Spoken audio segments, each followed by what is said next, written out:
श्री स्वामी समर्थ परब्रह्म ग्रंथाचा भाग 173. मनम्या लहानापासून मोठ्यापर्यंत प्रत्येक पुरुषाला दादा म्हणत होता आणि स्त्रीला आई म्हणत असे. मी असं काही खोटं बोललो तर स्वामी फाडून खातील, मला कोल्ह्याची चामडी सोलतील माझ्या.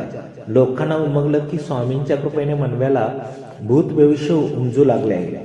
अक्कलकोट वासियांच्या मते हाच एक महान चमत्कार होता.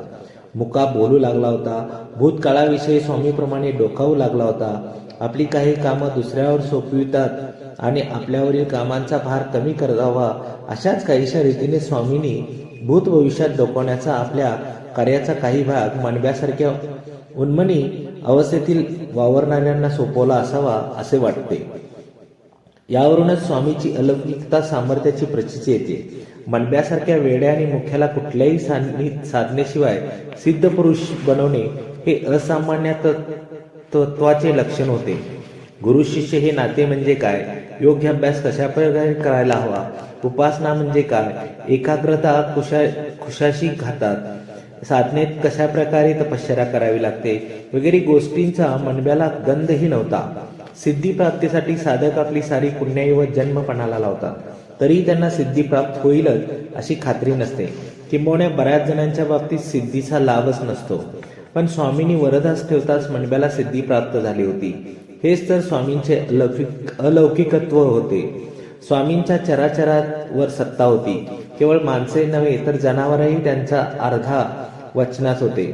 स्वामींनी केवळ आपल्या इशाऱ्याने छातीचा मध जिरवलेला अक्कलकोट वासियांनी पाहिला होता. अक्कलकोटला त्यावेळी महिपालाच्या मंदिराशेजारी हत्ती बांधण्यात आला होता. तेथे राजाचा गवार नावाचा हत्ती बांधून ठेवला होता. नेहमी शांत असणारा हा हत्ती एक दिवस अचानक संतापला. स्वतःचे पाय साखळतोंडाने सोडवून घेण्याचा खटपट करू लागला होता आणि आपण बंधनातून सुटत नाही हे ध्यानात येताच उग्र रूप धारण करीत येणाऱ्या जाणाऱ्या सोंडाने दगडे फेकण्यास सुरुवात केला होता. क्षणात तो भाग निर्मनुष्य झाला होता. तरीही लोकांना भीती वाटत नव्हती. हत्तीने साखळतोंड तोडले तर काय परिस्थिती निर्माण होईल. अखेर सर्वजण स्वामींच्याकडे धाव घेतले, कारण स्वामीच सर्वांचे त्राता होते. हत्तीला गोळी घालून ठार करा असे उपस्थितांपैकी काही जण म्हणतात. स्वामी चटकन उठले, हे मारू नका त्याला, एवढेच म्हणून ते तरातरा चालू लागले आणि मग त्यांच्या मागोमाग सारेच जण धावले होते. यानंतरची कथा पुढील भागात. श्री स्वामी समर्थ. जय जय स्वामी समर्थ.